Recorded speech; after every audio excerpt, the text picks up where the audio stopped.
Vendredi 23 novembre, Vincent Rioux est paisiblement installé dans son bateau. Il a le temps de se raser. Il est troisième de la course, RAS. Bon ben bonjour, à bord de PRV, c'est l'heure de la toilette. Après avoir fini l'entretien du bateau, l'entretien quotidien du bateau, et ben maintenant c'est l'entretien du bonhomme. Voilà. Mais le lendemain, l'entretien du bonhomme devient le cadet de ses soucis et l'entretien de son bateau primordial. Dans la nuit, il a heurté une bouée métallique dérivant dans l'océan. Longue déchirure sur la coque avant.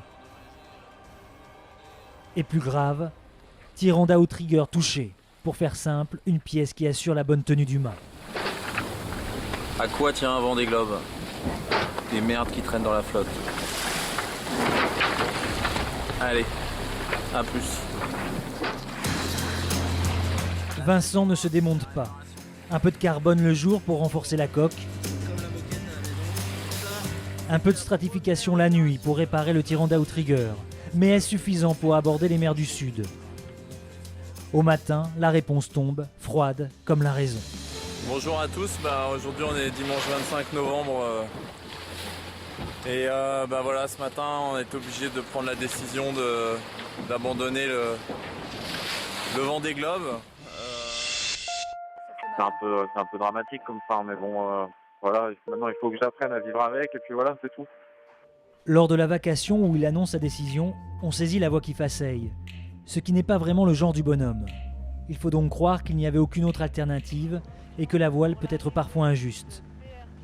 Même avec les meilleurs. Vincent Rioux a son histoire qui colle avec le Vendée. Déjà parce qu'il l'a gagné. La course perd ainsi une sacrée figure, doublée d'un sacré prétendant. Et voilà, une petite pensée pour Vincent, parce que il ne doit pas passer des moments faciles. Je sais ce que c'est, je parle en connaissance de cause. Bon. Allez Vincent, faire papier.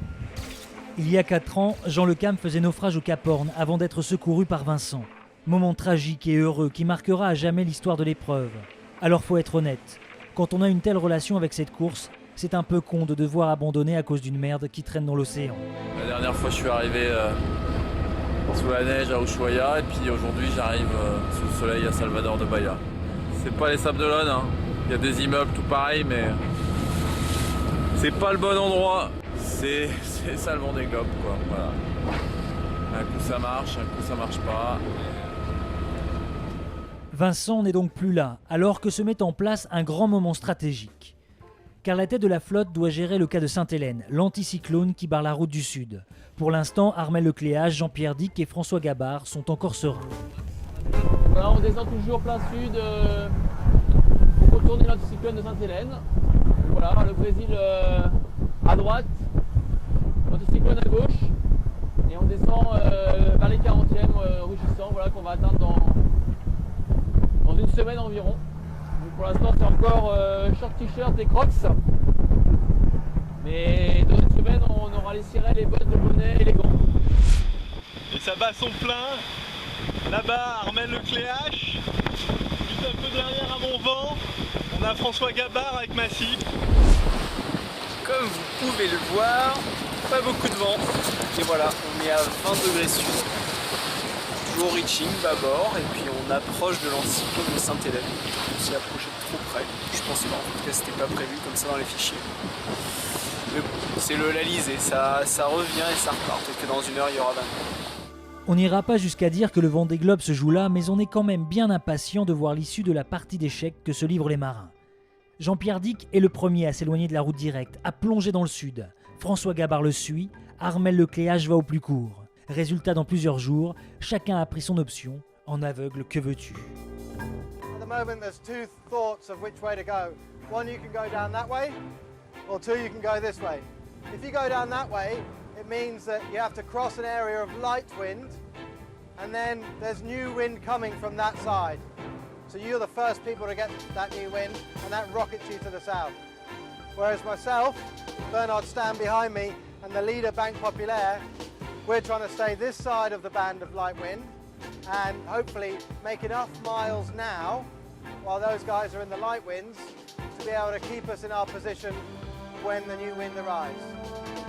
It's it's a tricky situation and really there's no right answer right now. And Toujours est-il que cette incertitude génère du stress, de la tension, l'angoisse rôde. Là, il y a une dorsale là, ça fait ses genoux, qu'on a du mal à passer. Et bon, c'est comme ça. Donc, entre les grains, c'est paisible. Et pendant les grains, c'est sport, c'est bien. Les positions évoluent. Jean-Pierre Dick, partisan de l'option la plus radicale, prend cher. Il est 5e, à 340 000 du leader. Ah, Tvettel, quand tu nous tiens. Ouh, que c'est dur sur Virba Paprec 3 cet après-midi, depuis 6 heures. Plus un fédère sur le bateau. C'est un peu l'angoisse et voilà le spectacle. Pas très excitant. Si ça n'est pas très excitant pour eux, ça l'est pour nous. Parce qu'à cet instant, il y a une seule certitude, ça revient par derrière. Et il y en a un qui, l'air de rien, tire sacrément bien son épingle du jeu. Hola, hombre. ¿Qué tal? ¿Qué tal, hombre? Muy bien. Ouais, et je fais pas que bricoler aussi, je sais barrer aussi. Voilà, dans ces conditions-là, c'est bien de barrer parce que comme un cheval, quoi. Il faut lui montrer qui est qui. Sinon, il faut être ferme au départ et smooth par la suite. Donc là, c'est top moumoute. Ça galope, on voit que le bateau est à bonne vitesse. C'est un assez bon art parce qu'on est en train de récupérer des milles sur le groupe de tête. La flottille est en train de se regrouper. nous voilà à la chasse avec notre ami Javier Sanso tout de devant. Sur le cam, Dominique Fabre et Mike Golding sont bien revenus sur le paquet de tête. Là on va assez vite, on a 18 nœuds là. Ouais, je fais quoi? Combien? 16 nœuds? Putain, c'est pas assez. 16 nœuds, putain. Je devrais faire plus. Combien de vent? Un petit 18. Un petit 18, 6.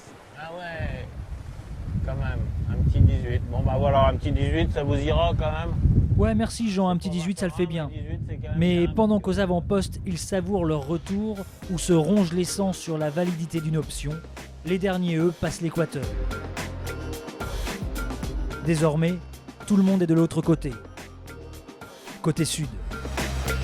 3, 2, 1, top. Et voilà, nous voilà dans l'hémisphère sud. Et maintenant on a la tête à l'envers. C'est la fête.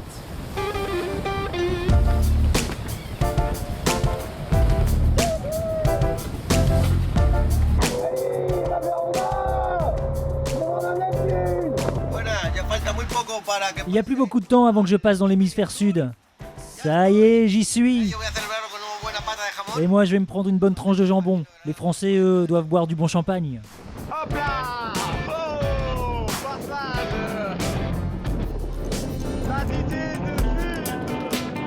Alessandro Di Benedetto a été le dernier à rejoindre les autres de ce côté-ci du monde. Loin derrière, mais heureux. Houston, vous m'entendez? C'est vrai, on est un peu comme dans l'espace ici, on est seul à l'extérieur du monde. Alessandro Di Benedetto, l'italien, a la joie de naviguer communicative. Même le gros oiseau cherche sa présence. Alors, quand je suis là, à la barre, ben, il vient me rendre visite, ça fait de la compagnie. Pour le moment, c'est lui qui part. Voilà, il essaye au moins. Alessandro a déjà fait un tour du monde en solitaire, sans escale, sur un 650. Autrement dit, c'est un aventurier qui a l'art d'aimer la débrouille. Sa façon d'être en mer est aussi un art de vivre. Ben, c'est la salade, ici des graines, voilà. Alessandro offre en permanence des leçons de choses. Mais n'est-ce pas aussi un des mérites du Vendée Globe, d'ouvrir la tête, de saisir la petitesse et la grandeur du monde, de transmettre quelques valeurs, valables en tout temps et en tout lieu. Les skippers me semblent avoir des qualités d'humilité face à la mer, face aux éléments, de courage, de persévérance. Et je trouve que finalement dans le monde scolaire, c'est intéressant de retrouver ces qualités-là. À Lanneville-sur-l'Essonne, Loiret, dans l'école communale, le Vendée Globe est une source de discussion quotidienne. Et si les enfants en apprennent beaucoup, ils sont aussi très au fait du déroulé de la course. Ils avancent vite, ils se dépassent, ils avancent. Et maintenant, c'est qui en tête de la course? Vous le savez, vous l'avez dit. Armel Lecléache. Oui, mais jusqu'à quand? Vendredi 30 novembre, lors de la vacation, il a livré les premières tendances du grand jeu stratégique mis en place quelques jours plus tôt. Les écarts se resserrent comme prévu avec mes camarades qui s'est passé en ouest. Donc l'option Vancière et de François était un peu meilleur, je pense. Il est pas loin d'être devant la fin des glaces. Armel Lecléache, leader de la course depuis 2 semaines, serait donc sur le point de laisser sa place au profit de Jean-Pierre Dick et François Gabard. On utilise le conditionnel car on sait trop la part de manipulation qui se cache dans les vacations et on voit bien que les écarts sont infimes. Mais quand même, il faut aimer jouer à se faire peur quand on est marin, quand on mise tout sur une option dont on n'est jamais sûr. Jean-Pierre Dick a joué et gagné semble-t-il. Ça envoie du bois sur Virbac Paprec 3. La pétole a laissé place au grand vent. Le Grand Sud est là. Bienvenue dans le monde de Virbac Paprec 3, un mois dans le Grand Sud, ça commence. C'est parti avec une belle petite dépression.